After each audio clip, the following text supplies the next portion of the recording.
Buen día amigos de Perú 21, yo soy Patricia Quispe y esto es La Voz del 21. Hoy nos acompaña el jurista y expresidente del Tribunal Constitucional, el doctor Víctor García Toma.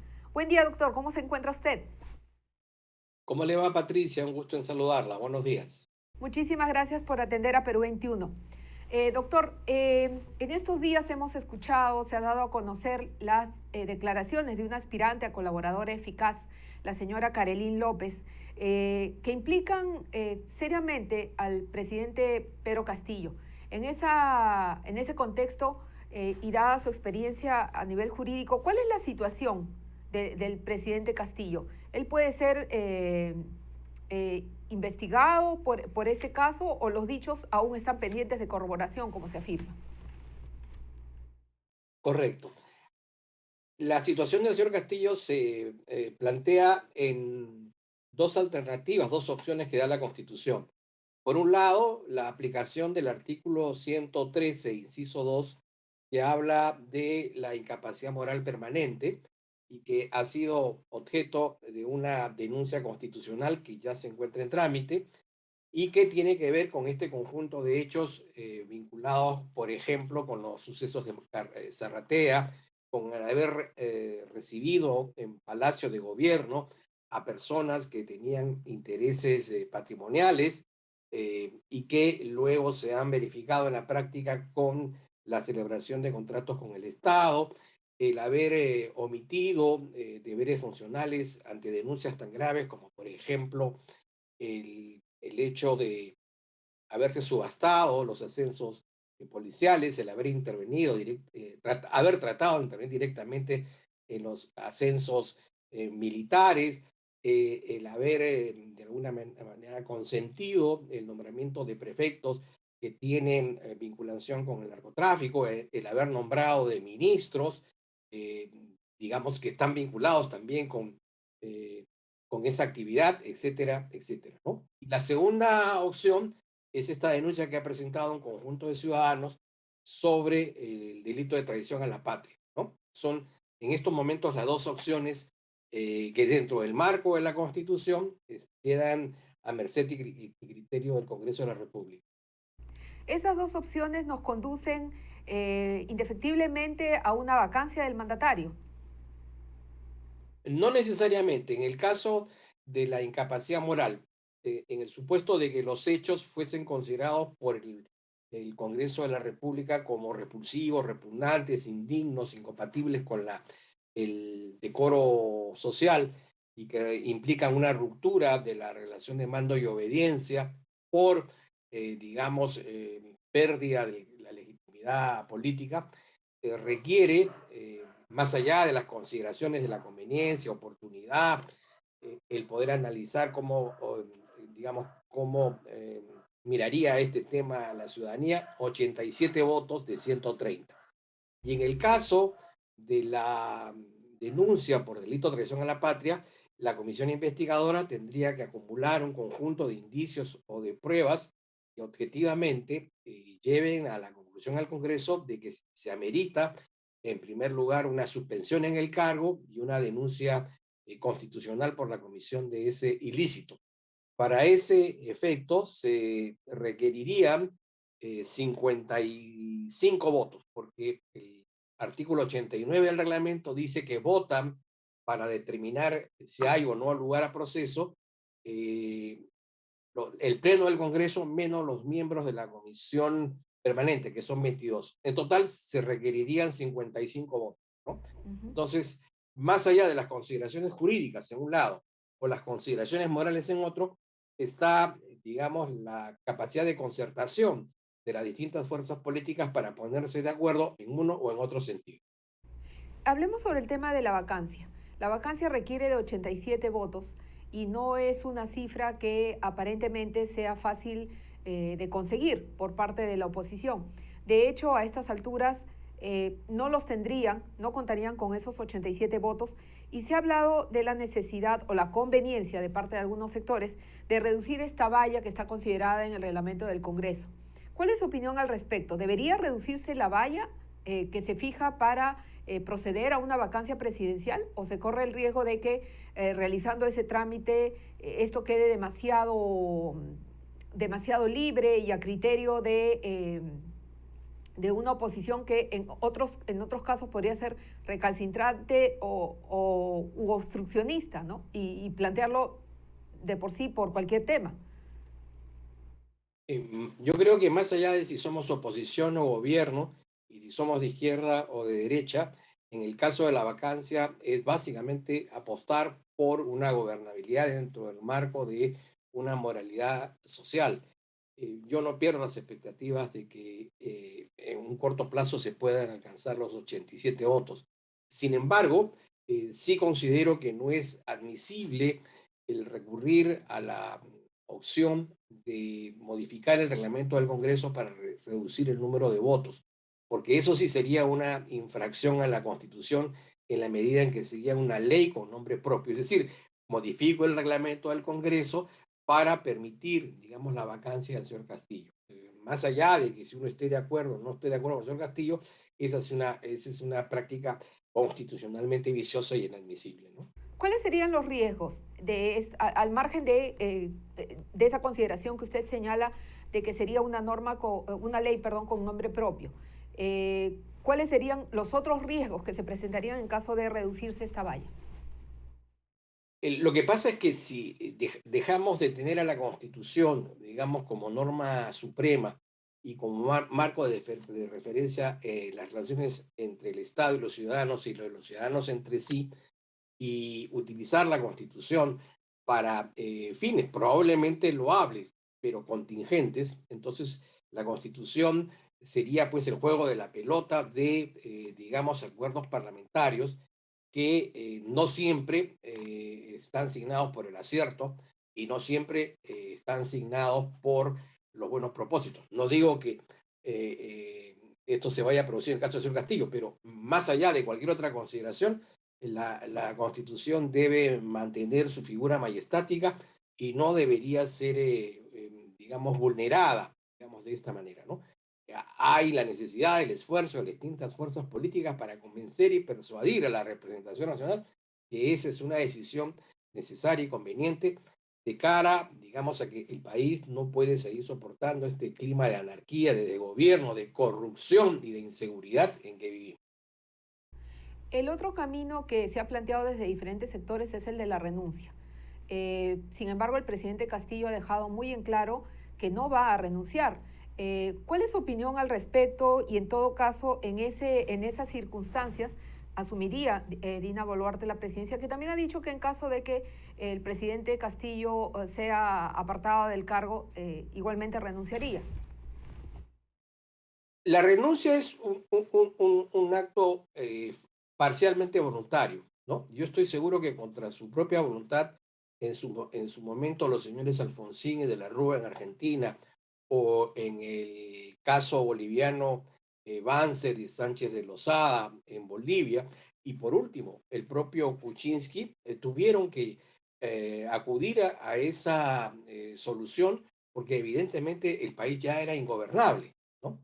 Eso podría pasarle al señor Castillo. Está con un 70 por ciento de desaprobación, pero además de la desaprobación, digamos, con la convicción de que hay corrupción y hay ineficiencia. Un país no se puede gobernar cuando las mayorías están en contra del gobierno. Entonces hay un momento en que quiera o no quiera, el presidente sabe que tiene que irse y la fórmula de irse es por la renuncia. Entonces, el tema de la voluntad personal queda relativizada ante, digamos, la realidad social y política que vive el presidente en un momento determinado, ¿no? ¿Estamos en esa situación? ¿Estamos en una situación en que el presidente debería seriamente evaluar su renuncia al cargo? Fíjese, yo creo que cada vez más le va a ser difícil al señor presidente poder salir a las calles, poder participar en actos públicos, porque el nivel de repudio sigue siendo creciente. En segundo lugar, las propias, digamos, errores, desatinos del gobierno se van a ver acrecentados ahora con la crisis mundial derivada del problema entre Rusia y Ucrania, que va a generar el alza de una serie de productos que van a impactar directa o indirectamente en la canasta pública, incentivando, ¿no es cierto?, digamos, achacándole esa responsabilidad que él es ajena al gobierno. Entonces, eso lo va a hacer insostenible, ¿no? Por Y, último, el propio partido en el que se sostiene es cada vez más voraz en su apetito de poder. Y evidentemente Castillo ha transado con Perú Libre para sostenerse en el poder, pero no puede estar sometido a ese chantaje de manera permanente, ¿no? y en ese contexto de repudio que usted señala, también hay que considerar al Congreso. Hay un alto porcentaje, de acuerdo a la última encuesta de Ipsos, que plantea que las elecciones, en caso de un apartamiento del cargo del presidente Castillo, sea por renuncia o sea por vacancia, en esa eventualidad hay un gran porcentaje de la población que considera que debería haber elecciones generales, y algunos señalan que esto no está especificado estrictamente en la norma. ¿Usted cree que esa sería una solución en caso de que se produjera este distanciamiento de Castillo del cargo? ¿Las elecciones deberían ser Y generales? lo que pasa es que la impopularidad del Congreso no es fruto de la acción necesariamente de este Congreso. Es, digamos, una percepción que tiene la ciudadanía desde hace mucho tiempo y es la percepción que tienen los ciudadanos en todos los países de corte democrático que tienen una institución de esta naturaleza. La razón de esa impopularidad, más allá de los errores que puedan tener un parlamento en particular, es que la ciudadanía, digamos, no entiende que la responsabilidad de administración de los servicios públicos y la responsabilidad de la ejecución de obras y servicios en favor de la ciudadanía no están en el ámbito del Parlamento, sino del Poder Ejecutivo. El Poder Legislativo legisla, representa, fiscaliza, ¿no? Pero, digamos, eso no es cabalmente comprendido por la ciudadanía. En segundo lugar, la interpretación correcta de la Constitución es que, habiéndose producido el conflicto en el ámbito del Poder Ejecutivo, corresponde que hayan elecciones presidenciales, porque la única manera en que los parlamentarios, dentro del marco de la Constitución, es que se vayan, es a través de un acto de disolución. Pero obviamente, si el grado, digamos, de impopularidad se manifiesta de una manera abierta, tajante, obviamente, entiendo que los parlamentarios tendrían que evaluar esta situación, pero en principio, desde el punto de vista normativo, las elecciones deberían ser presidenciales y para completar el periodo, ¿no? Es decir, por 4 años y medio. Y en esa eventualidad, quien asumiría temporalmente la presidencia es el titular del Congreso, María del Carmen Alba. Algunos señalan que está bastante debilitada también por este involucramiento, todavía por comprobar, de parlamentarios de Acción Popular, bancada a la que ella pertenece, en esta suerte de mafia que ha denunciado Carolina López, que sería dirigida desde las altas esferas del Ejecutivo, desde el Palacio de Gobierno. ¿Se encuentra ella debilitada? ¿Cuál es su opinión en todo caso Yo al diría, respecto? la Constitución señala que en caso de vacancia, suspensión o renuncia del presidente de la República, asumiría para completar el periodo la segunda vicepresidenta. Ahora bien, esta señora, la señora Dina Boluarte, ha dejado de manifiesto que ella no ejercería el poder en caso se produjese alguna circunstancia de esa. Y bueno, deberíamos confiar en esa palabra. Eventualmente, si se decidiese ejercer el poder, va a tener que de manera muy rápida alcanzar una legitimidad política que hoy no tiene. Pero en el supuesto de que la señora Boluarte renunciara, ¿no es cierto? O por razones políticas no fuera conveniente que ella continuara en el poder, ejercería la presidencia se encargaría del despacho de la presidencia de la República para convocar elecciones a quien ocupe la presidencia de la República. Si es hasta 28 de julio, sería la señora María del Carmen Alba. Si es Ujú. después del 28 de julio, sería a quien el Congreso decida. Pero en relación a lo que usted ha señalado, ¿no? Los llamados burbujitos de Castillo, ¿no? Si bien han sido identificados con una bancada en particular, yo creo que este podría ser un cáncer que podría haberse expandido hacia algunos miembros de otra bancada, digamos. La corrupción no tiene por qué ser asociada a una bancada en particular, sino que en general implica una responsabilidad individual. Es por eso que lo que hagan algunos miembros de Acción Popular, en este caso, lo llamado los niños, no tiene por qué, de modo alguno, alcanzar a la presidenta del Congreso. Cada uno responde por sus propios actos, ¿no? Ujú. Ahora, precisamente ya este martes el Congreso, el gabinete que preside Aníbal Torres va a acudir al Congreso para solicitar el voto de investidura. Y hay un 49%, de acuerdo a la última encuesta de Datum Internacional, que considera que no se le debería otorgar el voto de confianza. Desde el Congreso, en tanto, hay parlamentarios que condicionan de alguna manera este voto o este respaldo a la salida de algunos integrantes del gabinete, sobre todo del ministro de Salud, Hernán Condori. ¿Cómo ve usted esta situación? ¿Debería que en todo caso, qué sería lo más recomendable? ¿El gabinete Torres debería ser reestructurado antes de llegar al martes para este voto de confianza? Aunque aparentemente no hay señales de que eso vaya a ocurrir.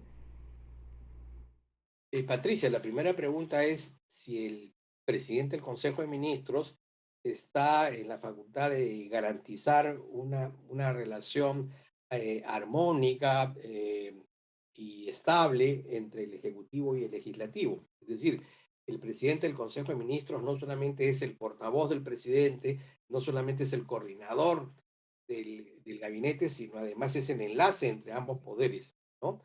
No parece que el presidente del Consejo de Ministros tuviera las artes y las dotes para la concertación. Ese es el primer problema. El segundo problema es que dentro de una composición en puridad mediocre del gabinete hay algunas personas que sobresalen, digamos, entre comillas, negativamente.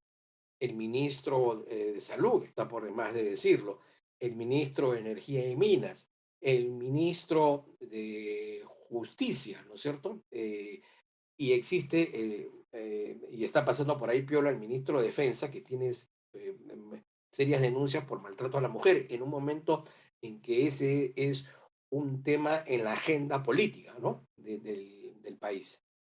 En el mejor de los casos, si se pretende, digamos, en lo poco que queda para alcanzar, digamos, el voto de confianza, es que en estas horas se inicie un proceso rápido de reestructuración, aprovechando de que debe nombrarse al nuevo ministro de Transportes y Comunicaciones. Si no fuera ese el caso, es probable, es posible, ¿no es cierto? Incluso hasta sería deseable que el gabinete no obtuviera el voto de investidura porque no está premunido ni la eficiencia, ni la eficacia, ni tiene los hombres adecuados para conducir el peso del gobierno, ¿no? Bajo un liderazgo inexistente en el caso del señor Castillo.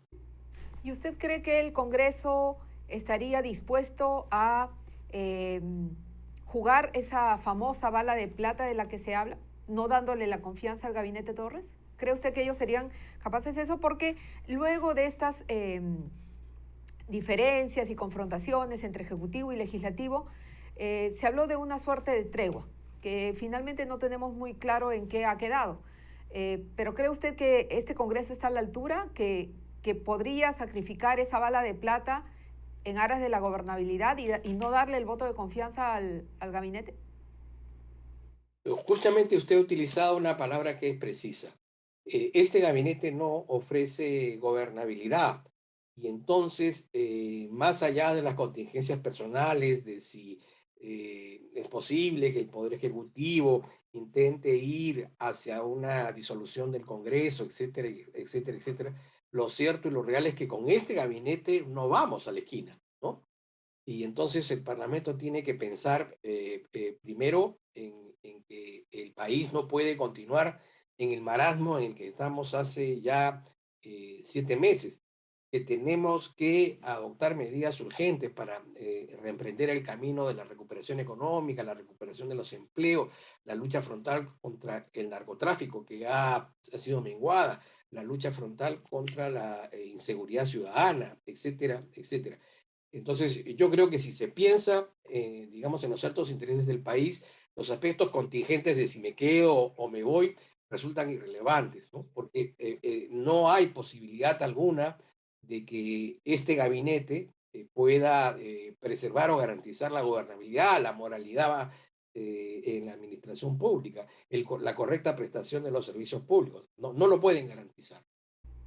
Respecto de esta actuación del presidente Castillo y las denuncias que hay en su contra, desde la Fiscalía, que es la instancia, la Fiscalía de la Nación, que es la instancia encargada de investigar la conducta de altos funcionarios de gobierno y, en primer lugar, la del mandatario, se tomó la decisión de postergar la investigación hasta el término del mandato. Se ha abierto la investigación, pero esta ha quedado paralizada.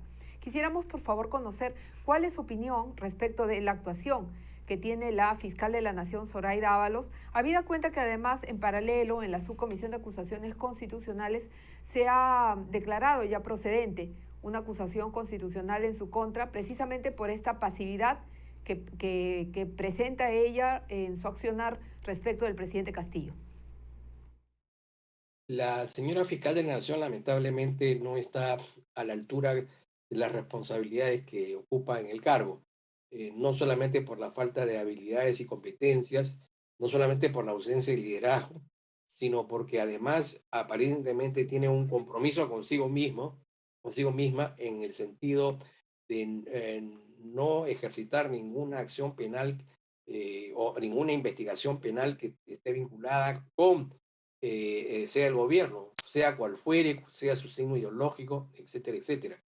Ella ha preferido, ha optado por el camino de la huida, de jugar a las escondidas, y no ha afrontado cabalmente las responsabilidades que el cargo le señala.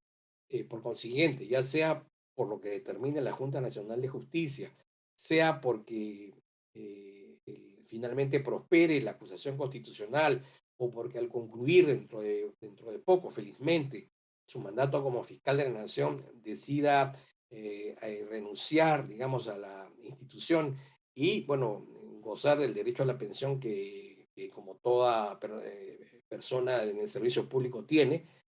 Lo cierto y lo real es que ha cumplido un papel tristísimo, ¿no es cierto?, de monaguillo de la corrupción en el Perú, no, no de ahora, sino incluso desde el gobierno del expresidente Vizcarra, ¿no? Uh-huh. Ahora, quisiéramos conocer su opinión también respecto de esta observación que ha hecho el Ejecutivo a la norma, a la autógrafa de ley que aprobó el Congreso y que nos garantiza la idoneidad de los funcionarios públicos. Eso en un contexto de ministros y de viceministros, sobre todo en un contexto en que las autoridades del Ejecutivo son tan cuestionadas exactamente por esta falta de idoneidad. Reiteramos, el caso del señor Condori es bastante elocuente al respecto, ¿no? Mire, desde que tengo recuerdos desde niño, digamos, eh, con digamos, las decisiones gubernamentales, tanto durante el primero como el segundo gobierno de Belaúnde, del propio gobierno del general Velasco, Alan García, Humala, Kuczynski, Toledo, etcétera, etcétera, se caracterizaron más allá de aciertos o de errores por tratar de escoger al personal más idóneo, ya sean de sus propias fuentes partidarias o ideológicas, como invitando a, digamos, a terceros a participar en el gabinete. Esta es la primera gestión en donde se ha escarbado, ¿no es cierto? Digamos, digamos, en los callejones para encontrar a las personas digamos, que puedan, digamos, representar cabalmente este gobierno, digo representar entre comillas. Y es por eso que siendo inédito digamos hasta cierto punto curioso, pero dadas las circunstancias que ha generado este país, esa ley era necesaria. Y resulta muy lamentable que el propio presidente Castillo se haya opuesto. Esa es una situación absurda. Es una ley que ha sido motivada por las personas que él ha llevado al gobierno. Y justamente en el ánimo sano de corregir eso y que no se vuelva a repetir, el presidente Castillo parece que está dispuesto a insistir en llenar el gobierno con los peores, aquellos que no tienen CV, sino que tienen prontuario, ¿no? Entonces, definitivamente, esa observación presidencial va a merecer la insistencia del Congreso, y si el presidente de la República presenta una acción de inconstitucionalidad, el Tribunal Constitucional terminará por declarar como corresponde que esa ley es claramente constitucional, ¿no? Ya habremos Sí. acabado este triste episodio generado por el propio señor Castillo. Sin embargo, doctor, resulta paradójico que habiendo el Ejecutivo observado esta norma, y bueno, ya se conoce, como usted dice, que el Congreso va a insistir en ella, pero resulta paradójico que habiendo ellos observado la norma, el primer ministro haya señalado que ellos no presentarían una acción de inconstitucionalidad porque no se justificaría. Entonces, de alguna manera, el premier, aunque no ha querido responder específicamente al respecto, pero está avalando la legalidad de la norma, la constitucionalidad de la norma, porque caso contrario, lo lógico sería que si ellos están convencidos de que esta no debe proceder, pues imagino yo, tendrían que presentar esa acción de inconstitucionalidad ante el tribunal. Patricia, una observación, una observación presidencial se sustenta en alguna de estas consideraciones. Primero, que la ley, porque ya es una ley, es inconstitucional.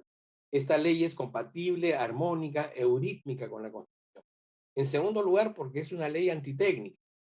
Por todo lo contrario, la ley lo que procura es garantizar de que eh, no se vuelvan a repetir los episodios en este gobierno, y que, digamos, los peores se encarguen de ejercitar acciones de gobierno. Y la tercera razón es que tenga que ver con políticas generales que afectan la marcha del gobierno.